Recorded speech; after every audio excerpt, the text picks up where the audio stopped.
Hello, everyone. I hope that you're having a wonderful Thanksgiving holiday. And thank you for joining us here at CrimeCon at Home Holiday Escape, presented by Oxygen True Crime. As you know, I've been following the murders of the Roden family in Pike County, Ohio now for a number of years. And just very briefly, I'd like to take you through what happened in this tragic case. First off, it's important to remember that the Roden murders, and they've been known by a couple of different names, but probably the Roden murders kind of synthesizes everything down because it was an attack on a single family by another family, the Wagners, that was planned, premeditated over an extended period of time in order to essentially eradicate an entire generation of people from this one family. And to make things even more tragic, this all evolved out of a child custody issue over a single child that connected both of these families. The Rodens and the Wagners both lived in an isolated area, southern Ohio. It's literally rural Appalachia. It's beautiful countryside, bucolic, green rolling hills, rivers, and streams. And for as much beauty as exists in that location, there's one thing that many people don't have much of, and that's money. It's a hard scrabble living. It's a location where individuals have to do what they have to do for their families. Sometimes they can do that legally, and sometimes they have to go outside the law in order to earn a living.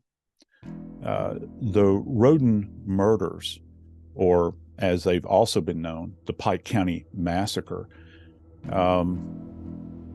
involved everything from illegal drugs to cockfighting, to anger, jealousy, rage. So on the morning of April 22nd, 2016, in an area of Pike County, Ohio, that is essentially unincorporated. I heard people say, as pretty as the place is, you almost had to pipe in sunshine because of the nature of the isolation that everybody lived in. That morning on April 22nd, family members began to worry about where the extended Roden family was. They had not gotten up, gone to jobs. They were not responding to phone calls. And when one family member visited the home of Dana Roden, they walked in and they discovered something that extended beyond anything that most of us could ever imagine. In the home of Dana Roden, they discovered her dead back in her back bedroom.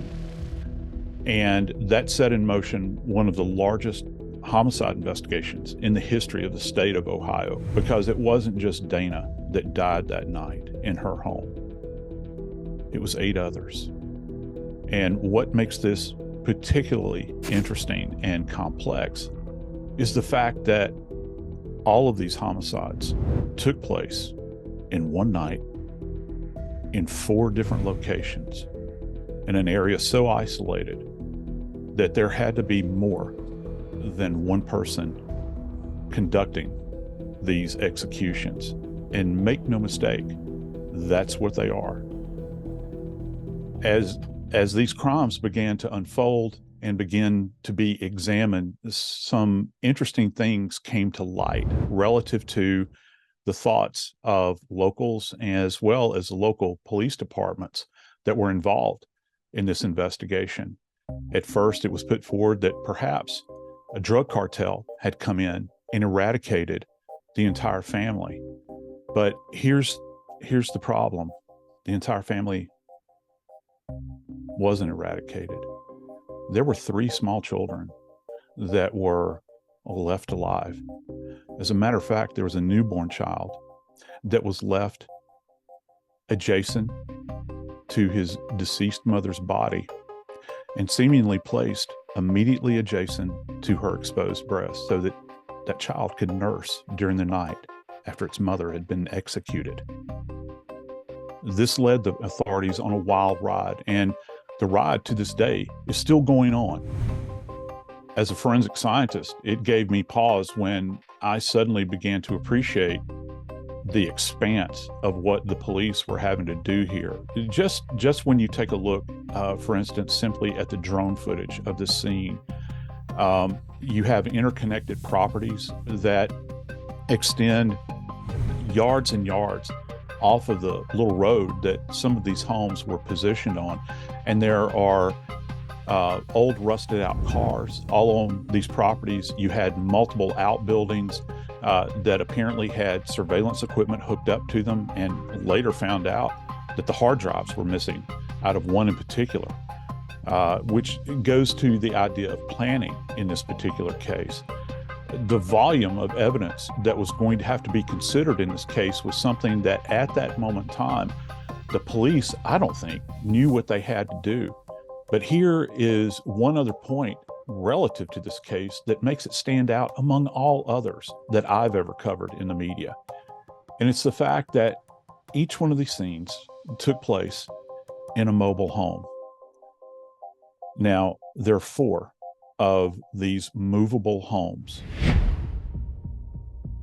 Amazingly, each one of these homes was removed from their initial setting on the properties where these homicides took place. Can you imagine an entire team of crime scene investigators, truckers, everybody else that would have been involved in this from a technical standpoint, from an investigative standpoint, as well as an engineering standpoint, having to uproot full-size mobile homes that have been there for years and years, place them on functional axles, hook them up to trucks, and drive them to another location where they could be more thoroughly examined and, according to the police, secured. So each one of these crime scenes involved a mobile home, and all 4 of those mobile homes were taken back to this safe and secure location for further processing.